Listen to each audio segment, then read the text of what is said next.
ലോകത്ത് പല ശാപങ്ങൾ കേട്ടിട്ടുണ്ടാകും. ഫറോയുടെ ശാപം, കോഹിനൂർ ശാപം.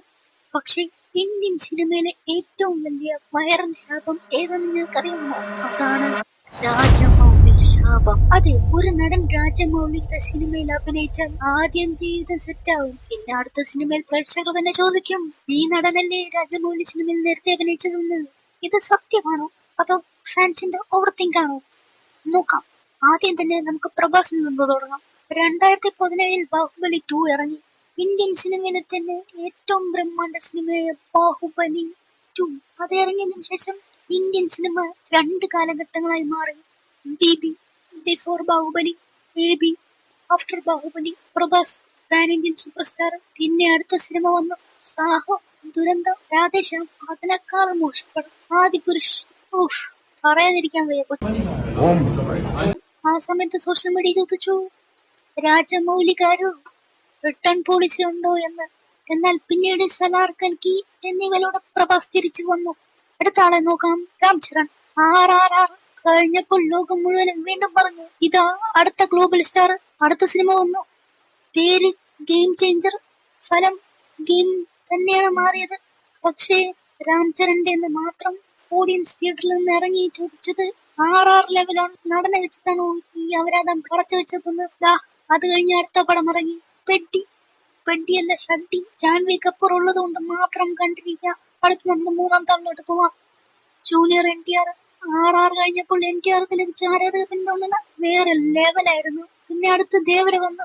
ആഗോള തലത്തിലെ സിനിമ പൈസ ഉണ്ടാക്കി, ഫാൻസും ആകർഷിച്ചു. പക്ഷെ അതൊരു ദുരന്തം പടമായിരുന്നു. പക്ഷെ ചിലർ പറഞ്ഞു ആണല്ലോ, പക്ഷെ RR പോലെ അത്രയ്ക്കൊരു ഇത് വന്നില്ല. അപ്പോൾ പ്രശ്നം സിനിമയിലാണോ അല്ലെങ്കിൽ രാജമൗലി സെറ്റ് ചെയ്ത സ്റ്റാർഡത്തിലാണോ? ചാപ്റ്റർ 4 പഴയ ഇരകൾ. ഇത് പുതിയ കഥയല്ല. രവി തേജയ്ക്ക് ക്രമാർക്കൂടെ കഴിഞ്ഞ്, ഖതാരണക് നിതിന് സേ കഴിഞ്ഞ്, അല്ലാരെ പുള്ളോടു, സുനിലിന് മര്യാദ രാമണ കഴിഞ്ഞ്, അപ്പാള രാജു, നാനിക്ക് ഈഗ അത് കഴിഞ്ഞ്, എന്തോ വെല്ലുപൊന്തി മനസ്സു. പിന്നെ തുടർന്നുള്ള 3 വർഷം നാനിക്ക് കഷ്ടകാലം തന്നെയായിരുന്നു. ഇറങ്ങിയ പടം എല്ലാം പൊട്ടി. അങ്ങനെ നോക്കുമ്പോൾ ഒരു രാജമൗലി സിനിമ കഴിഞ്ഞ് വരുന്ന സിനിമകൾക്ക് എന്തോ ഒരു സിൻഡ്രം ഉണ്ടെന്ന് തോന്നുന്നു. ഇനി എന്താണ് യഥാർത്ഥ ശാപം എന്ന് നമുക്ക് നോക്കട്ടെ. ഇത് എന്റെ ഒരു തിയറിയാണ്. രാജമൗലി ശാപം എന്നൊന്നില്ല. ഉള്ളത് രാജമൗലി എക്സ്പെക്ടേഷൻ സിൻഡ്രം ആണ്. കാരണം രാജമൗലി ഒരു നടന്റെ ഇമേജ് ആകാശത്തേക്ക് ഉയർത്തും.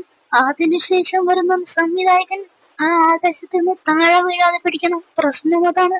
നിങ്ങൾ എവറസ്റ്റ് കയറിയതിനു ശേഷം അടുത്ത ദിവസം നാട്ടിലെ ഒരു കുന്ന് കയറിയാൽ എക്സൈറ്റ്മെന്റ് ഉണ്ടാകുമോ? അതാണ് ഇവിടെ സംഭവിച്ചിരിക്കുന്നത്. അപ്പോൾ രാജമൗലി ശാപം സത്യമാണോ? ശാപമായി നോക്കിയാൽ സത്യമെന്ന് തോന്നും, അല്ലാതെ നോക്കിയാൽ ഒന്നുമില്ല. കാരണം രാജമൗലി സിനിമകൾ അത്രയും വലിയ ബെഞ്ച് മാർക്കാണ് ഉണ്ടാക്കുന്നത്.